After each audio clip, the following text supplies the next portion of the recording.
Eu agradeço a Deus pelos dias de paz, graças a Ele conquistei os meus ideais. Eu agradeço o Papo em Dia, eu agradeço.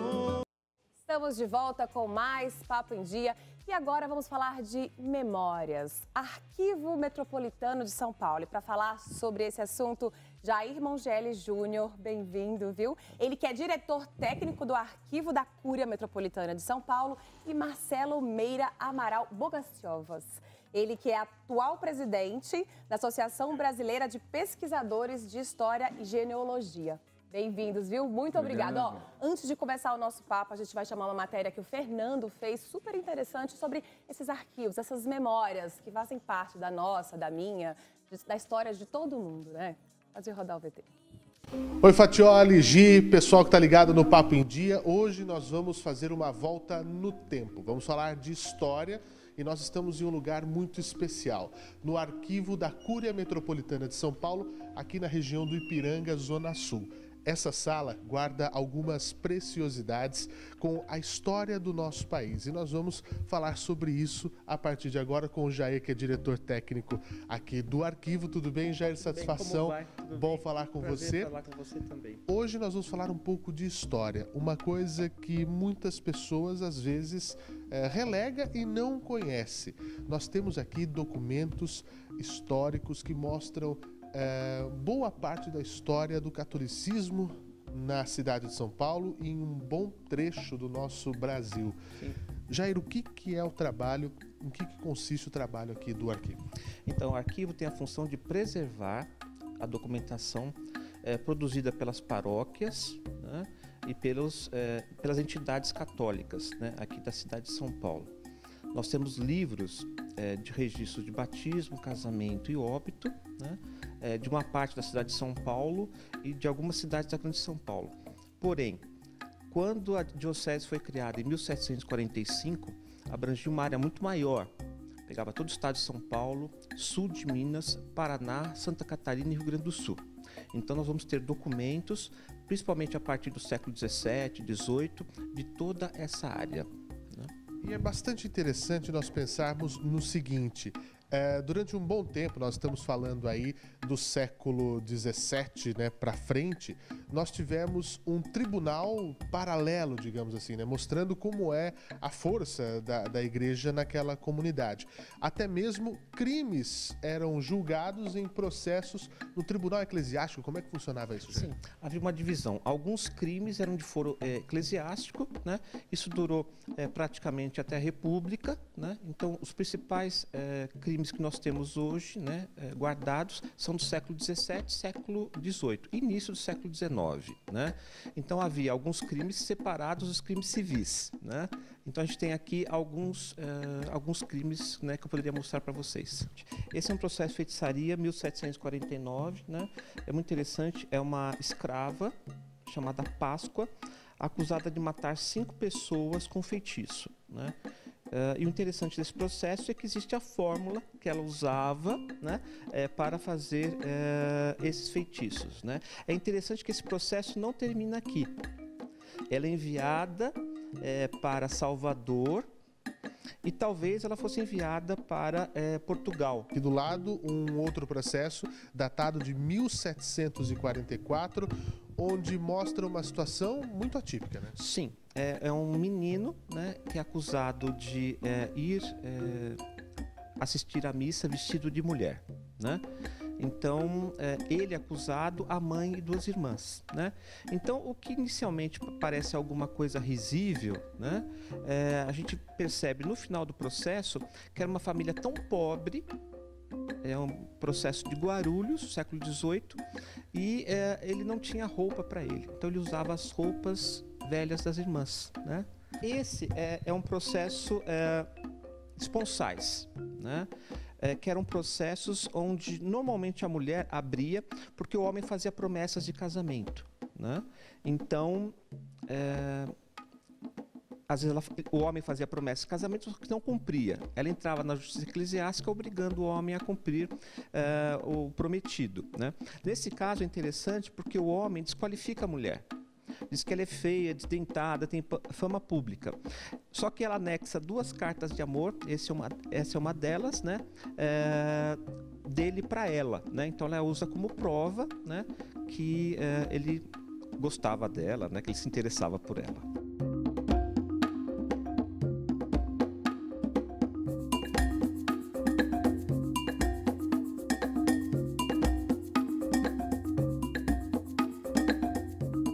Outro detalhe interessante que a gente encontra aqui no arquivo da Cúria Metropolitana é como a igreja é presente na vida das pessoas, literalmente, né, Jair, do nascimento à morte. Nós pegamos um exemplo de uma personalidade pública da nossa história, Domitila, a Marquesa de Santos, e aqui nós temos 3 livros que contam passagens da vida dela, do nascimento até a morte. Isso está registrado aqui. E isso com muitas pessoas, né, Jair? Exato. Que exemplo que nós temos aqui? Então, antes da República não havia cartório, né? Então a igreja que fazia o registro dos principais atos da vida de uma pessoa: o nascimento, o casamento e o óbito. Nesse caso específico, é uma pessoa conhecida, né? A Marquesa de Santos. Então aqui é o registro de batismo, esse registro aqui, né? Do batismo da Marquesa de Santos, 1798. Ela foi batizada na Sé de São Paulo. Aí passa o tempo, nós temos aqui, mais ou menos aos 15 anos de idade, o registro do casamento da Marquesa. Exatamente. Aqui começa o registro do casamento dela é um pouco maior, né? Termina com a assinatura das testemunhas aqui. Então ela se casa em 1813, né? Com o Felício, Alferes Felício. Depois, na corte, no Rio de Janeiro, ela consegue a nulidade desse casamento, né? Alguns anos depois, né? Por fim, a última fase nossa, aqui o registro do óbito da Marquesa de Santos. Exatamente, aqui tem um registro dela, né, de óbito também na Sé. Então o batismo, o casamento e o óbito foi feito na Sé, né? Ela faleceu com 71 anos de idade em 1869. A partir desses processos, desses livros, a gente pode estudar um pouco como era a sociedade da época, né? As relações, né? Os casamentos, né? Quem se casava com quem, como que as pessoas morriam, né? Como que era o dia a dia das pessoas muitas vezes, a partir dos registros eclesiásticos, né? Isso que é importante, que a gente tenha esses livros e que as pessoas possam pesquisá-los. Em termos de documento, nós também temos aqui o que temos de mais antigo dentro do arquivo. Exatamente, esse é o nosso registro mais antigo, de 1632, né? São registros de casamento, né? A cada 4, 5 linhas é um registro desse casamento. Então é o documento mais antigo.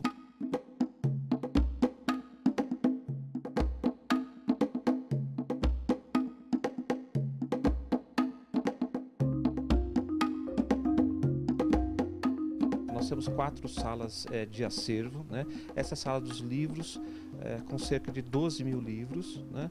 Então, só de registros de batismo, aqui nós vamos ter cerca de 4 milhões de registros de batizados, cerca de 2 milhões de casamentos e 300 mil óbitos. O arquivo ele é aberto a quais tipos de serviços? Quem pode acessar? Sim. O arquivo é muito utilizado para aquelas pessoas descendentes de italianos, portugueses ou de outras nacionalidades, lituanos, húngaros, né, interessados na cidadania, né? Então, muitas vezes, a pessoa não sabe onde o avô ou bisavô nasceu. E, em alguns casos, pelo processo matrimonial religioso, é possível localizar essa informação. Bacana, hein? Eu queria saber onde meu bisavô nasceu, né? Vai que eu sou descendente de português, italiana, não sei. Ô, Jair, você falou que as pessoas lendo, né, tendo acesso a esses arquivos, que elas ficam conhecendo as histórias, como as pessoas viviam, os relacionamentos. O que mudou nos relacionamentos de antigamente, né, bem antigamente, e de hoje, assim? Uma coisa que mudou muito, que você fala, nossa, isso mudou muito. Por exemplo, as pessoas eram obrigadas a ir à missa uma vez ao ano e se confessar uma vez ao ano, por exemplo. Era obrigatório. Era obrigatório. Quem não se confessasse, né, ou fosse à missa, poderia ser processado pela justiça eclesiástica, né? Então, era uma coisa que mudou bastante, né? E o que acontecia no processo, normalmente, quais eram as penas aplicadas? As penas aplicadas, normalmente, assim, era uma multa que se dava à pessoa, né? Se a pessoa era reincidente, né? Daí tinham outros tipos de penas.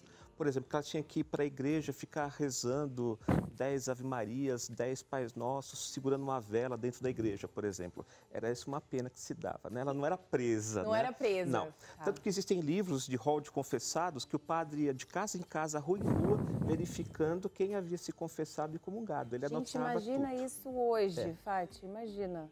E eu achei interessante da moça que processou o rapaz, né? Porque ele prometia casamento e não cumpria, né? E ele desdenhou a moça, falando, né, que ela era feia, tudo, e ela provou as cartas de amor. E hoje, hein, gente, esse zap aí, hein?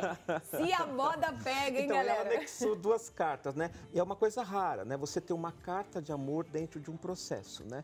Isso que eu acho interessante, porque às vezes a pessoa pensa, é um arquivo eclesiástico, né? Mas existem muitas informações ou documentos, né, que às vezes as pessoas não imaginam.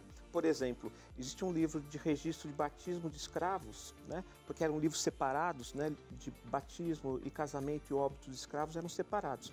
E um padre indica, né, ele anota dizendo que era um absurdo, né, você chamar uma criança de escravo, né? Esse próprio padre que estava fazendo aquele livro de batismo de escravos, né? Ele era contra a escravidão. Então ele anota no início do livro, né? Isso é uma coisa muito interessante, né? Porque a gente não tem só essa questão dos descendentes de italianos, de portugueses, sírio-libaneses. Nós temos também os livros de escravos, né?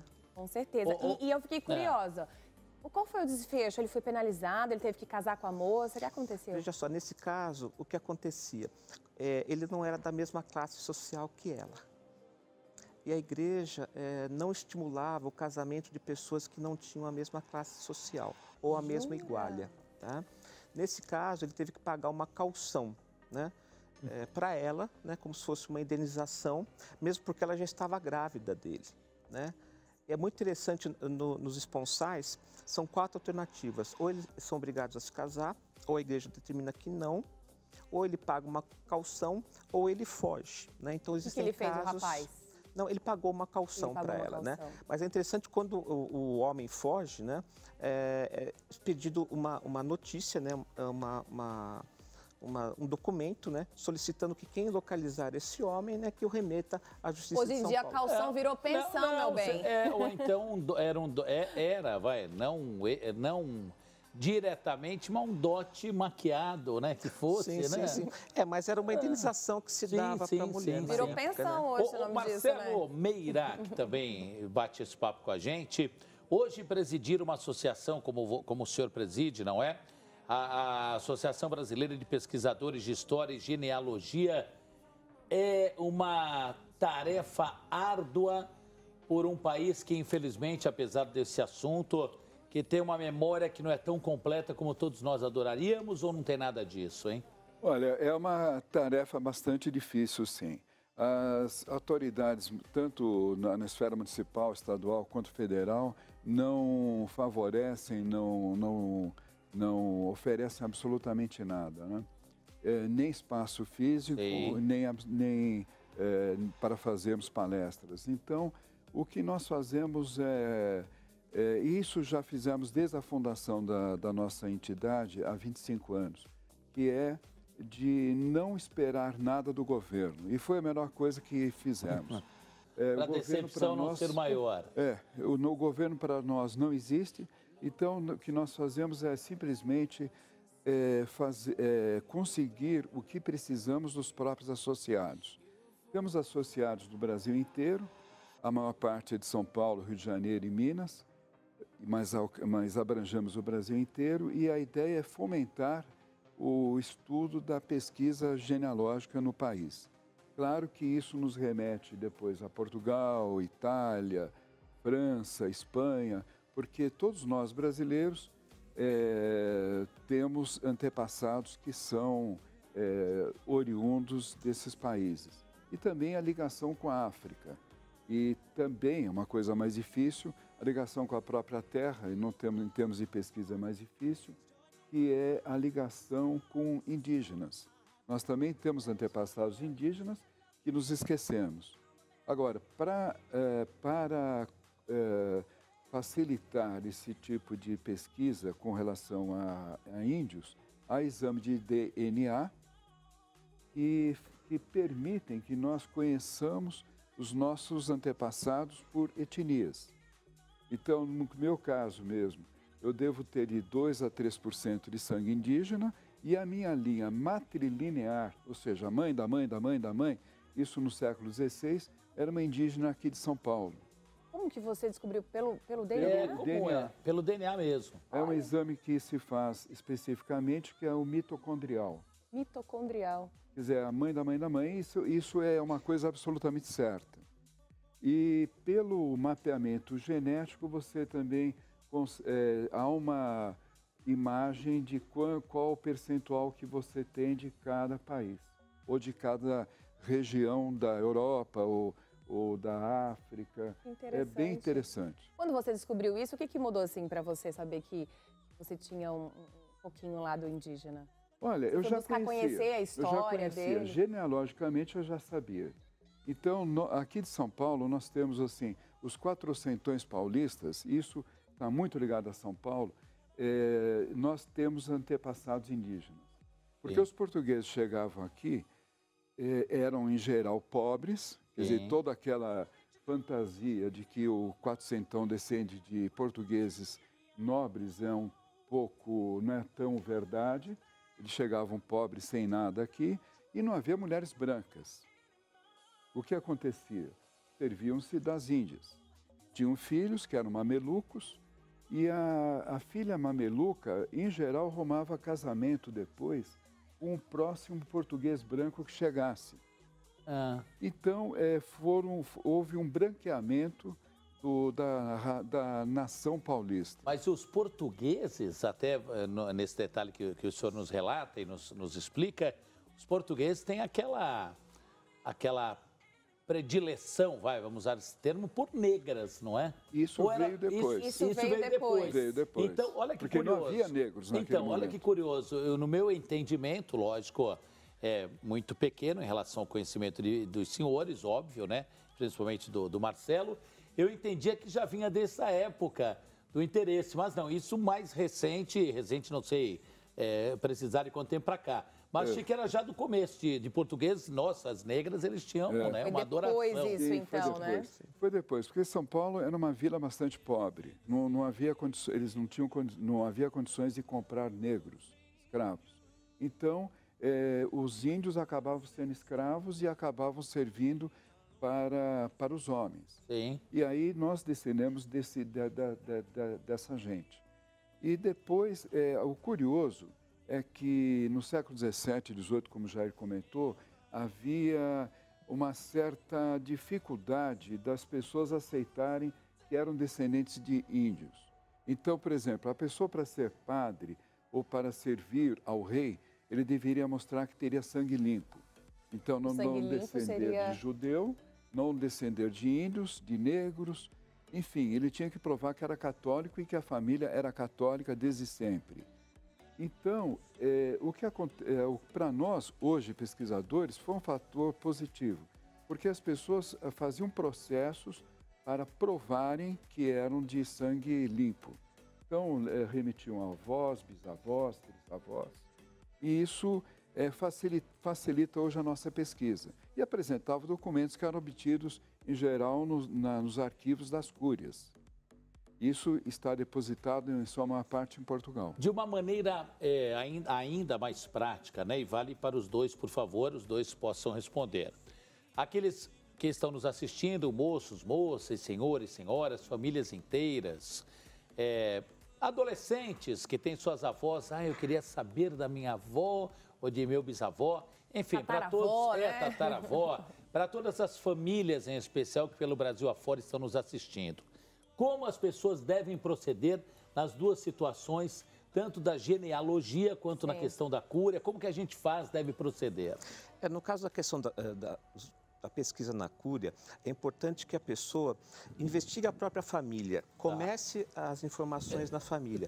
Por exemplo, onde o pai nasceu, Porque, por exemplo, pelo batismo do pai, a gente pode localizar o casamento dos avós. Tá. Pelo casamento dos avós, a gente consegue localizar em que cidade eles nasceram. E assim vai, né? Às vezes a pessoa quer começar do bisavô para frente, daí fica muito mais difícil. Então tem que começar a pesquisa dele, pai ou mãe, e indo para trás. Dos mais recentes. Dos mais recentes. Os mais atuais, vai. Exato, mas é muito importante começar na família, começar a pegar informações na família. Por exemplo, Por exemplo, né, verificar onde os pais se casaram, né, ou onde o pai nasceu. Sabendo, às vezes tem pessoas que não sabem onde o pai nasceu, né? Então, no casamento do pai, tanto civil ou religioso, é possível descobrir a cidade onde o pai nasceu, tá?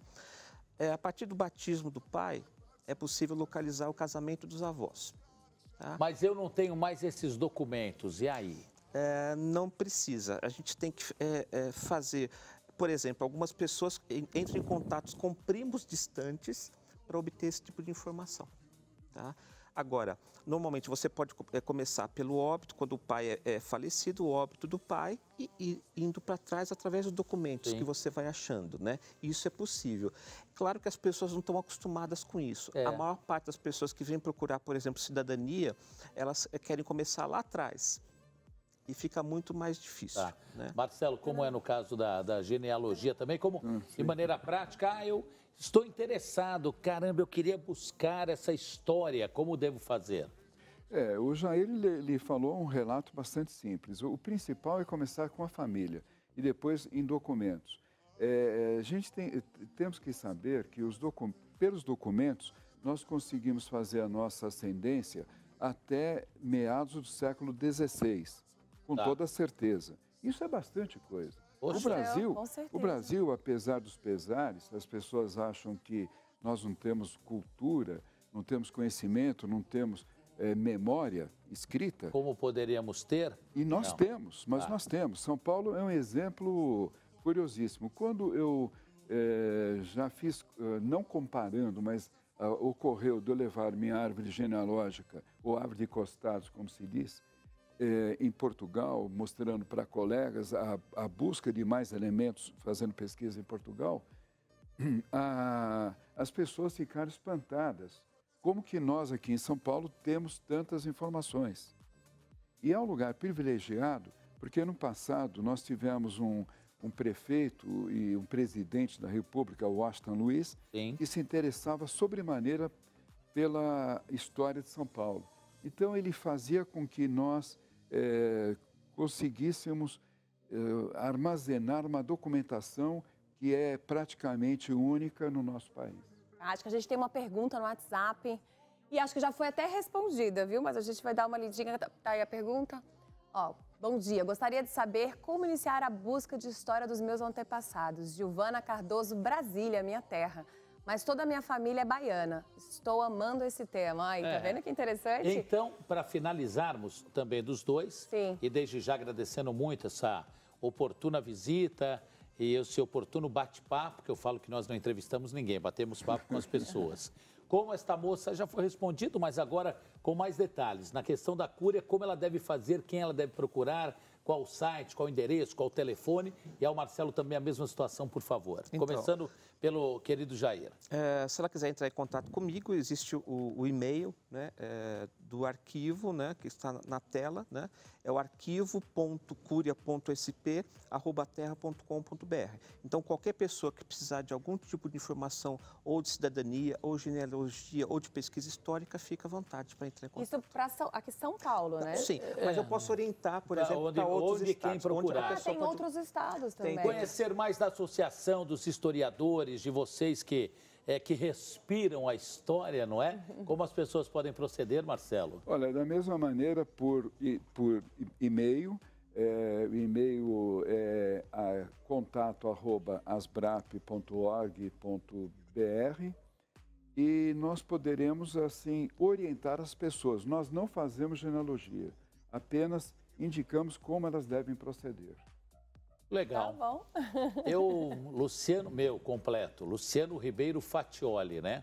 Ribeiro, português, Fatioli, italiano. Até por uma questão minha mesmo, eu tenho uma ligação muito maior com meus irmãos portugueses do que com os italianos, até por frequentar a Casa de Portugal, de me relacionar muito mais diretamente. E tenho um interesse grande, meus avós, fala minha mãe, são de Verona, na Itália, né? Então, eu serei, tenho certeza, um dos a procurá-los. Seu nome completo, Gisele Gi? Alves da Silva. E aí, portuguesa? Português. Ah, sim, com certeza.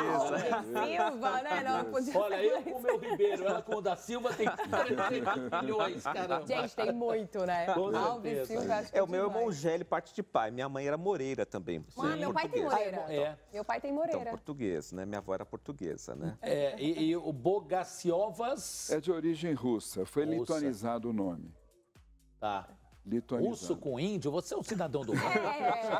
Imagina, né? Russo com índio. Cidadão do mundo, né? E aí, só finalizando, prometo que o tempo urge, como diria Milton Neves, que também nos assiste. Um abraço, Milton. Eu morei no Recife em 2015, lá trabalhei. E eu brigava, falando português, claro, me permitam, eu quebrava o pau muito com eles, que eles não, no meu entendimento, não valorizam, não se interessam como deveria pelos holandeses, poxa, que lá chegaram, né? Entendo, o pernambucano, ele se sente, e não é desmerecê-los, pelo amor de Deus, não é, mas é uma característica, o pernambucano se sentem, e repito, não é desmerecendo, hein, por favor, porque são muito bairristas. A elite do Nordeste por conta disso, pela colonização de holandeses, mas não valorizam como deveriam, na minha opinião. Tá, mas eles se orgulham muito. Não, sim, se orgulham muito. Mas não repercutem isso como deveriam. O problema é a escrita holandesa e esses documentos foram recolhidos depois da invasão para a Holanda. Então, a dificuldade dos pesquisadores é ler em holandês. Há poucos que fazem isso. Mas tem ocorrido bastante coisa. E nós temos, assim, famílias holandesas que são reconhecidas e eles têm um orgulho enorme de descenderem deles. Legal. E sempre diz, né? As pessoas falam ainda que você vai a Natal, né? Rio Grande do Norte, lá na praia, aquela é a Praia dos Artistas, que é ao lado da Ponte Negra, você ficando na ponta da praia, que tem a Fortaleza dos Reis Magos, você olha e vê a África do outro lado. Falam isso com muito orgulho. É bom, muito obrigada, viu? Essa mistura da gente, né? Pode dizer que, assim, que todo mundo, então, tem um pouquinho de índio, de negro? Sim, todo mundo. brasileiro. Todo brasileiro, todo né? Brasileiro tem. Não há como dizer que é totalmente europeu. Temos sangue indígena, muitos têm sangue africano. Então, o Brasil é uma composição de várias etnias. Esse é o detalhe. E nós temos que nos orgulhar disso. Lógico, isso que faz a diferença, né? Faz a gente ser brasileiro. Exatamente. É isso? Legal. Muito obrigada, muito então. Obrigado. Foi muito legal, muito oportuno, não foi? Muito obrigado mesmo, viu? Fiquem aqui com a Gi, que ela vai acompanhá-los. Eu vou me dar licença aqui, deixa eu passar na frente das câmeras. Eu passo e grandão desse jeito, hein? Ai, meu Deus do céu. Me permitam ficar de costas, para poder virar oportunamente, né? Vem mais para cá, vem. Ó, meio-dia mais 30 minutos agora. Olha a hora, olha a hora. O Sleep Drops é um produto totalmente natural, que veio para auxiliar todos os problemas que você vem sofrendo com essas noites mal dormidas. Com Sleep Drops, basta tomar 20 gotas diluídas em água antes de se deitar e você vai ter um sono tranquilo e reparador. Sleep Drops não é um sonífero, é um produto feito com ervas selecionadas para trazer um bem-estar e uma noite de descanso. Sleep Drops, vocês podem reparar que eu vou várias vezes repetir o nome, auxilia também no estresse, controla a pressão arterial e combate a depressão e a ansiedade. Então, caramba, hein? Por que vocês não ligam agora no 0800 591 1461 e peça já o seu kit Sleep Drops, ligando agora no telefone 0800 591 1461. Na compra de um Sleep Drops, você vai ganhar um energizante para o seu dia a dia. Então, repito o telefone, ligue mesmo 0800 591 1451. 1461. Sleep Drops, que vai me ajudar na questão do controle, mas também na questão da visão. Meu Deus do céu, hein? Deixa eu falar com o Odilon, que está ao telefone e tem promoção nessa sua estreia, nessa chegada de Sleep Drops ao Papo em Dia. qual é? Olha, normalmente a promoção de inauguração é de arrebentar a boca do balão. Ou estou enganado, Odilon? Boa tarde para você. Boa tarde, meu amigo Patioli. É um prazer estar enorme falando com você, com todo o telespectador seu. Olha, Zip Drops é um sucesso nos Estados Unidos. A gente trouxe esse produto para cá porque a população brasileira não está conseguindo dormir, meu amigo Patioli. 80% da população quase não dorme, tem aquela insônia, né? Vai dormir, chega 2, 3 horas da manhã, acorda e aí vai trabalhar cansado, estressado. Olha, Sleep Drops, ele não é um sonífero, como você falou aí. Em poucas semanas, você tomando toda noite, 30 minutos antes de dormir, em 2 semanas você vai sentir um resultado, porque ele vai controlar seu sono. Você vai dormir e descansar. E olha, Patioli, com o teu programa é um sucesso tremendo em todo o Brasil, quem ligar para mim agora no 0800 591 1461, 0800 591 1461. Repita o telefone, Odilon, porque quando eu for te procurar, você vai comigo numa ótica perto que esse óculos, meu Deus, Odilon, repita o telefone, meu irmãozão, repita.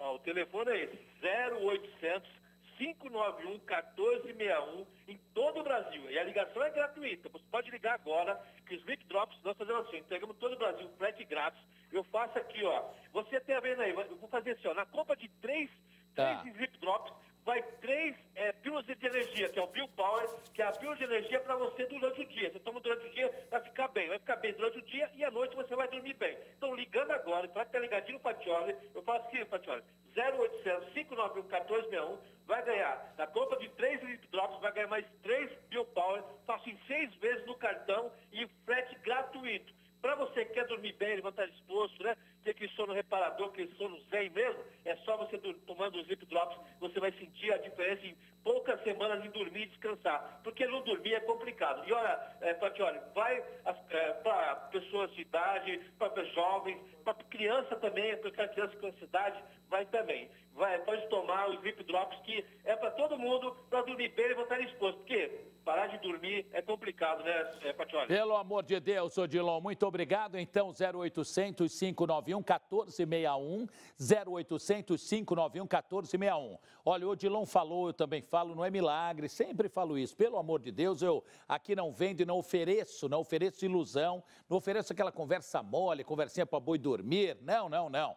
Agora, para você dormir melhor, com certeza Sleep Drops vai te beneficiar. Mas não é de hoje para amanhã, é a continuidade da utilização do produto. Cada organismo das pessoas, cada pessoa reage de uma maneira, mas que o preço vai te surpreender positivamente. E o produto também, você pode ter essa certeza. Não passe vontade não, telefonar não custa nada, poxa vida, vai que você está começando a encontrar noites dormindo melhor e mais disposição no seu dia a dia. Sleep Drops, mais uma informação para o seu bem-estar. 12h35, olha a hora, enquanto você vai telefonando, nós vamos para o intervalo e na volta até 1 da tarde, o Papo em Dia está no ar. Continue com a gente, hein?